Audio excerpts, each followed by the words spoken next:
우리 남자들에게 한번 질문을 해볼까 합니다. 세상에서 가장 무서운 사람이 누굽니까? 우리 남자분들 세상에서 가장 무서운 사람들 누구죠? 집사람, 아내. 그래서 남자들은 이 아내 없는 자연인을 꿈꾼다고 합니다. 여러분들 잘 아시다시피 우리 자연인이라는 프로그램 있잖아요. 그게 무려 12년 동안 지금 방영되고 있는데 대부분 다 중년의 남자들이 다 시청자들입니다. 너무나 가고 싶어 합니다. 저도 한 번씩 생각해 보면 저희 고향에 가면 옥녀봉이라는 산이 높은 산이 있습니다. 거기 지금도 자연인이 아무도 없습니다. 내가 한번 살아볼까? 뭐 그런 생각도 해보게 됩니다. 그러면 이 아내들의 로망이 있을 거 아닙니까? 아내들의 로망이 뭡니까? 제가 여러 가지 살펴보니까 아내들의 로망을 다 이렇게 제가 모아보니까 딱 한 가지입니다. 남편의 건강이래요. 속으로 아니다 막 그럴 수도 있습니다.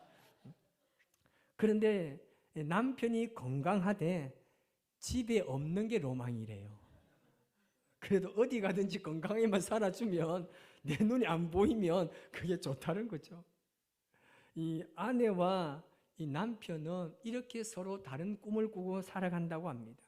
그래서 남편은 전원 생활을 꿈꾸고 아내들은 편한 이 아파트에 살고 싶어 한대요. 그런데 정말 중요한 것은 뭐냐면 마음속 깊은 곳에는요, 그래도 서로를 가장 위한다는 통계가 있습니다. 별로 기분이 안 좋으신지 모르지만 그렇대요. 그런데도 솔직히 지금 내가 그렇게 하면 참 좋겠다고 하지만 그럼에도 불구하고 내 옆에 있는 사람이 가장 소중하다는 거죠. 우리가 지금 이 요셉의 꿈을 살펴보고 있는데 우리도 사실은 꿈을 꾸고 살아가고 있는 사람들입니다. 그런데 우리가 그 꿈이 과연 내가 원하는 것이지 내 삶이 어떻게 이루어져 가고 있고 그리고 하나님께서는 나를 통해서 어떻게 사용하실지는 그 누구도 모릅니다. 사실 이 요셉도 우리가 요셉의 꿈이라고 이야기하지만 그는 그의 꿈을 알고 이렇게 살아간 게 아닙니다. 인생을 살아가다 보니까 그의 꿈이 그의 모든 삶을 이끌어감을 우리가 알 수 있는 것이죠. 이 야곱의 아들들이 이 요셉을 죽이기 위해서 물 없는 이 우물에 쳐넣은 다음에 이 형제들의 마음은요 여전히요 죄의식은 없었습니다. 그들은 요셉이 그 안에서 죽어가고 있음에도 불구하고 태연하게 그들이 뭐하고 있습니까? 자기들끼리 지금 음식을 먹을 정도로 이들은 마음이 굳어져 있었습니다. 도대체 무엇이 죄며 자기들이 지금 어떤 짓을 저지르는지 깨닫지 못했습니다. 그런데 그들 가운데 가까이 어떤 대상이 지나가고 있습니다. 그들은 사막을 횡단하는 상인들입니다. 야곱의 이 아들 중에서 유다라는 이 형제가 다른 형들에게 제안을 합니다. 어떤 제안을 합니까? 26절 말씀을 보시기 바랍니다. 우리 26절을 같이 읽습니다. 유다가 자기 형제에게 이르되 우리가 우리 동생을 죽이고 그의 피를 덮어둔들 무엇이 유익할까? 아멘. 굳이 우리 손으로 피를 묻혀가면서 동생을 죽일 필요가 있느냐는 거죠. 그래서 뭐라고 이야기합니까? 그냥 팔아버리자는 거예요. 그냥 팔면 돈이라도 생기니까 그냥 우리가 조금 죄의식을 조금 느끼지 못하도록 그래도 동생을 죽인 형제가 아니라 그냥 팔자. 그래서 은 20에 이 요셉을 팔게 된 거죠. 그리고 아버지에게는 요셉이 죽었다고 하면서 일부러 순장을 잡아서 그 피를 요셉의 옷에 묻힙니다. 그리고 아버지 가서 아버지가 묻습니다. 아버지 우리 길을 가다가 이 옷을 발견했는데 이 옷이 요셉의 옷이 아닙니까? 한번 봐달라는 거예요. 그런데 그 아버지가 어떻습니까? 그들은 아버지가 그 옷을 보고 뭐 슬퍼하다가 그냥 어느 정도 시간이 지나면 그냥 그 슬픔을 극복할 줄 알았습니다. 그러나 야곱의 슬픔은요 진정되지 않았습니다. 야곱은 어머니가 돌아가실 때도 이렇게 설키 울지 않았습니다. 그의 아버지가 돌아가실 때도 이렇게 울지 않았고, 심지어 딸 디나가 강간을 당하고 자신의 아이들이 밖에서 사람들을 죽이고 죄를 짓고 돌아왔을 때도 이렇게 울지 않고 참아냈습니다. 그러나 요셉의 피 묻은 옷을 보고 울 때는요, 아무도 그를 달래거나 말릴 수가 없었습니다. 이 모습을 본 아들은 조금씩 어떻습니까? 겁이 나기 시작합니다. 자기들이 생각했던 것과는 전혀 다르게 아버지가 반응하자 이들이 겁을 먹기 시작합니다. 야곱에게 요셉은요, 단순한 아들이 아니었습니다.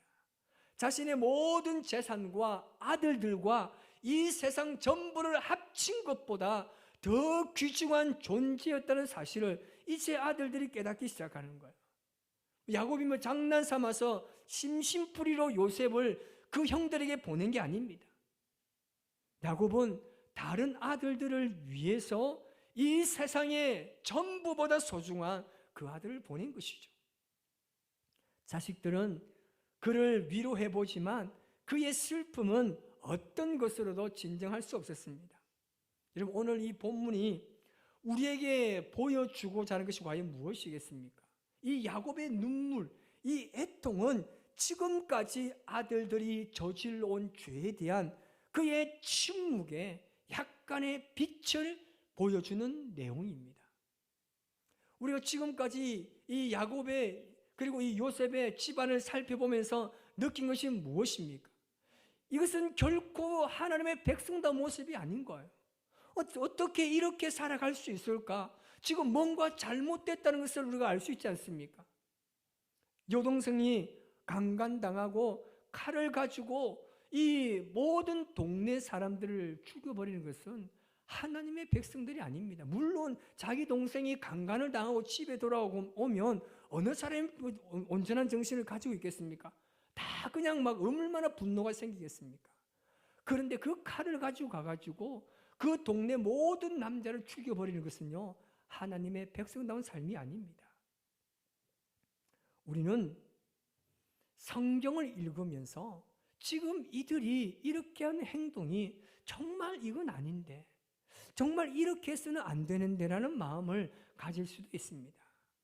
그런데 이런 아들들의 모습을 보면서 잘 참았던, 그동안 이들이 했던 모든 행동들에 대해서 야곱은요, 잘 반응하지 않았습니다. 그런데 야곱이 사랑하는 요셉의 죽음 앞에서는 엄청난 애통을 가지고 참지 못하는 거예요.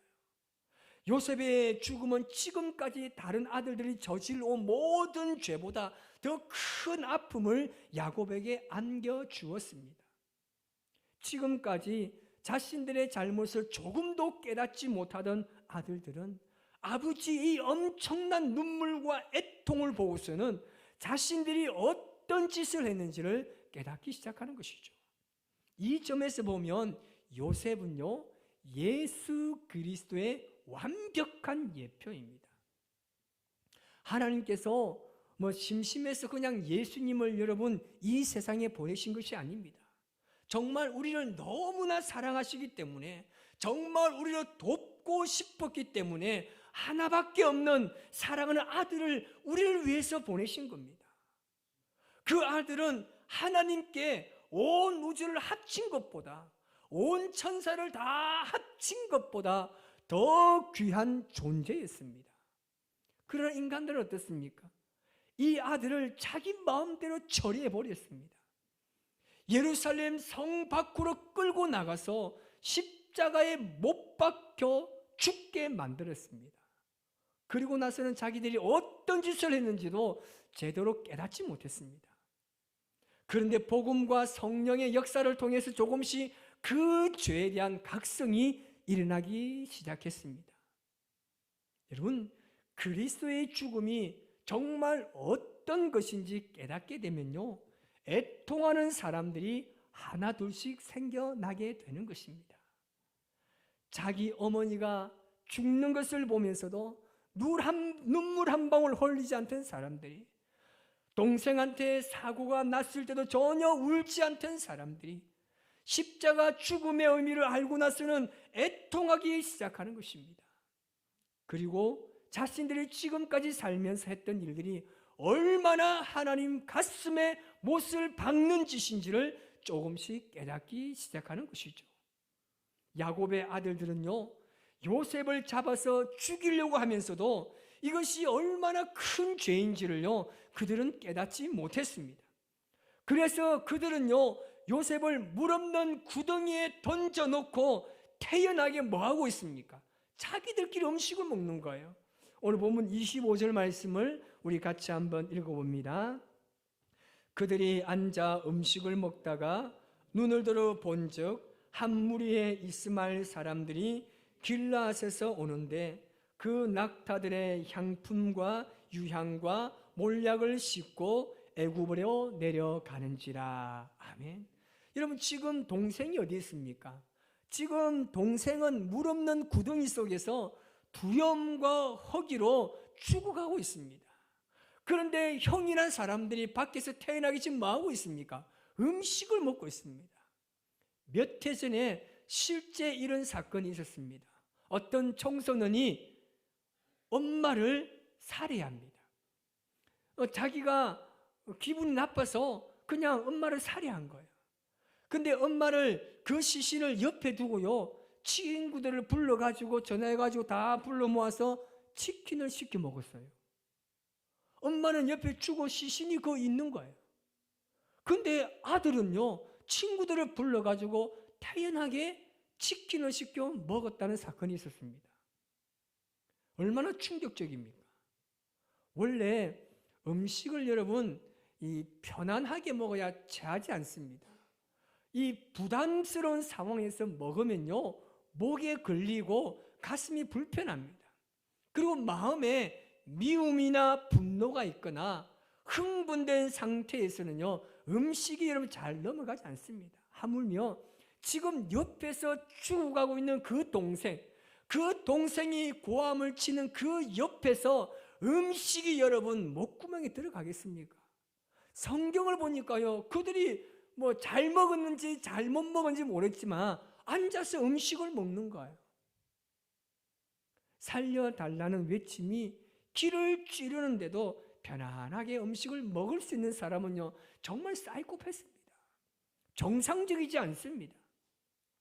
요셉이 그 동생이 구덩이 속에서 허기와 공포로 죽어가고 있는데도 형들은 태연하게 잘 먹고 있다는 것은 동생을 죽이는 일이 전혀 마음에는 거리낌이나 아니면 고통스러운 마음이 없다는 것을 의미하는 것이죠.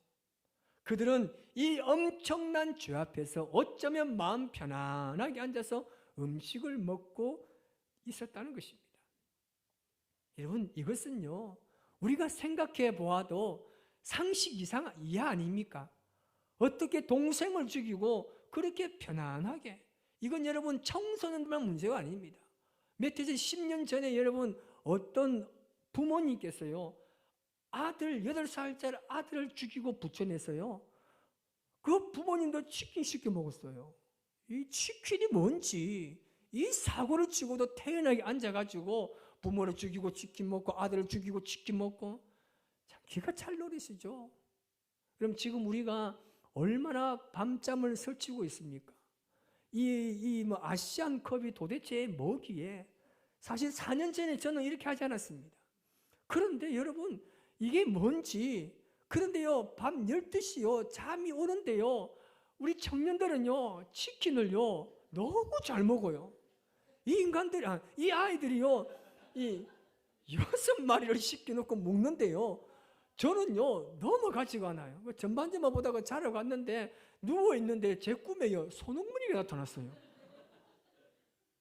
그 내가, 이게 이래야 안 되겠구나. 어떻게 내 꿈에 손흥민이 나타날 수 있지? 어쨌든 하여튼 너무나 결말이 좋아서 기분은 좋지만, 지금 이 세상이요, 이렇게 악해져 있습니다. 죄를 짓고 있으면서도 이게 죄인지 얼마나 심각한 건지를 모르고 짓고 있어요.